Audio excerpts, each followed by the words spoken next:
ধর্মীয়ভাবে ইলিশের সাথে পূজার কোনো সম্পর্ক আছে কিনা সেটা আমি শুনেছি নাই। রপ্তানি বন্ধের জন্য না, রপ্তানি বন্ধের তো দায়িত্ব আমার না। ওরা বলছে দুর্গা পূজাকে কেন্দ্র করে তারা বিশেষ যে অনুরোধ পেয়েছে সেই অনুযায়ী যদি তারা করে থাকে সেটা তো আমি জোর করে কিছু করতে পারবো না। যদি দাম বাড়ে সেই দাম বাড়ার ব্যাপারে অবশ্যই আমাদেরকে ব্যবস্থা নিতে হবে। বাংলাদেশের বাজারে 350 গ্রাম ওজনের ইলিশ 700 টাকা কেজি। আর গতকালকে আমি কলকাতায় খবর দিয়েছি, সেইখানে 2800 টাকা রুপিতে 2860 টাকা রুপিতে কেজি বিক্রি হচ্ছে ইলিশ। এই পর্যায়ে বাংলাদেশের মানুষ ভর মৌসুমে ইলিশ খেতে পারছে না।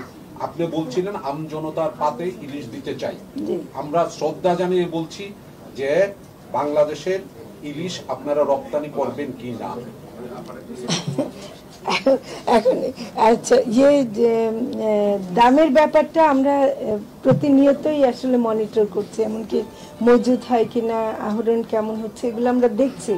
এখন দেখেন, একটা সরকার যখন নাকি এক একটা মন্ত্রণালয় থেকে বিভিন্ন কারণে তারা সেই মন্ত্রণালয়ের সিদ্ধান্ত নিতেই পারে, সেটার জন্য আমাদের কাজে যদি আমরা কোনো অবহেলা করে থাকি বা আমাদের কাজের জন্য যদি দেশের কোনো ক্ষতি হয় বা জনগণ না পায়, সেটার দায়িত্ব নেব আমরা অবশ্যই। এই রপ্তানি বন্ধে আপনাদের পক্ষ থেকে কোনো ব্যবস্থা নেবেন কিনা? মানে রপ্তানি বন্ধের জন্য না, রপ্তানি বন্ধের তো দায়িত্ব আমার না, বুঝছেন। আমি আহ্বান জানাতে পারি কিন্তু আমি বন্ধ করতে পারি না, আমি আগে জানিয়ে ফেলেছি যা। কিন্তু এখন ওরা বলছে দুর্গা পূজাকে কেন্দ্র করে তারা বিশেষ যে অনুরোধ পেয়েছে সেই অনুযায়ী যদি তারা করে থাকে সেটা তো আমি জোর করে কিছু করতে পারবো না। তো ফলে এখানে একটা ব্যাপার হলো, বাংলাদেশে কিন্তু পশ্চিমবঙ্গের চেয়ে বেশি পুজো হয়, 33,000 অধিক মণ্ডপে বাংলাদেশে পুজো হয়। সেই পরিমাণ পুজো কিন্তু পশ্চিমবঙ্গে হয় না, অথচ বাংলাদেশে কেজি এটা আপনারা বাণিজ্য মন্ত্রণালয়কে গিয়ে বলেন, দয়া করে আপনারা বাণিজ্য মন্ত্রণালয়ের সাথে কথা বলেন। এটা কিন্তু শোনেন, মাছ আমার, কিন্তু মাছ আমাদের অন্যান্য পণ্য যেগুলি রপ্তানি হয় সেগুলো কি সব বাণিজ্য মন্ত্রণালয় উৎপাদন করে? ওগুলো তো বিভিন্ন মন্ত্রণালয়ের অধীনে থাকে, কিন্তু রপ্তানি আমদানির সিদ্ধান্ত বাণিজ্য মন্ত্রণালয় নেয়ার অধিকার তো তাদের আছে, এবং তারা সেই বিশেষ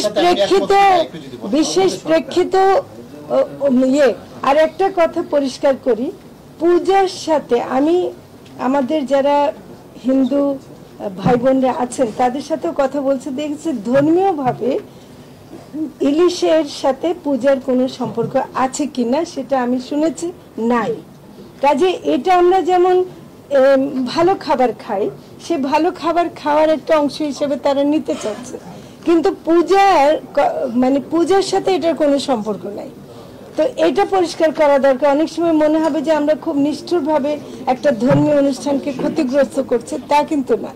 আপনারা দয়া করে বাণিজ্য মন্ত্রণালয়ের সাথে কথা বলেন, তারা নিশ্চয় বিশেষ একটি অনুরোধের প্রেক্ষিতে করেছেন, সেই অনুরোধটাকে আমরা খণ্ডন করব, সেটা আমরা করতে চাই না। 3,000 না আরো বেশি, 3,800 মেট্রিক টন, কিন্তু দিতে পারেনি। ওটা হলো যে দিতে পারেনি, দিয়েছে মাত্র 1,000, বুঝছেন। এবার বরং তার সাথে কম অনুমতি।